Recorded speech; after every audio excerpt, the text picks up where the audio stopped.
तुम्ही काय म्हणता प्रपंच लेकरांचा, आता मी निवांत, पण ही गडी म्हणताय का?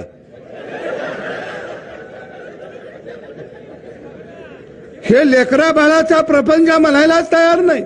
ह्यांना सवय लागली सत्ता, माग पुढं पोलीस गाड्या, ह्यांना सवय लागली अधिकाऱ्यांना तंबी द्यायची सवय लागली. आणि पहिल्यांदा देवाभाऊ नावाचा बाप या महाराष्ट्राच्या मातीमध्ये जन्माला आला. नाहीतर तुमच्या लक्षात आलं का? हे कुणाला बोलू देत नाहीत.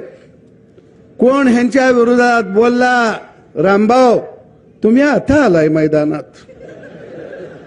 आम्ही 40 वर्ष झालं ह्यांच्या समोरच आहे.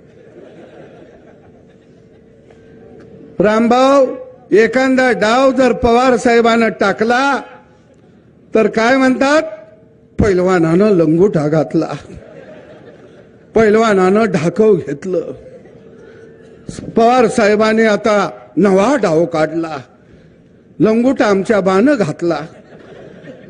यांच्या हातात बी कवा लंगोटा नव्हता, पण दरबारातले उजरे साहेबांनी नवा डाव काढला.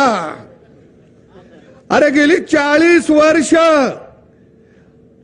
आम्ही यांचा डाव बघत होतो, पण देवाभाऊ नावाचा वस्ताद या महाराष्ट्राच्या मातीत आला आणि बारामतीचा तो पैलवान नव्हता, तो दे भोपळा होता.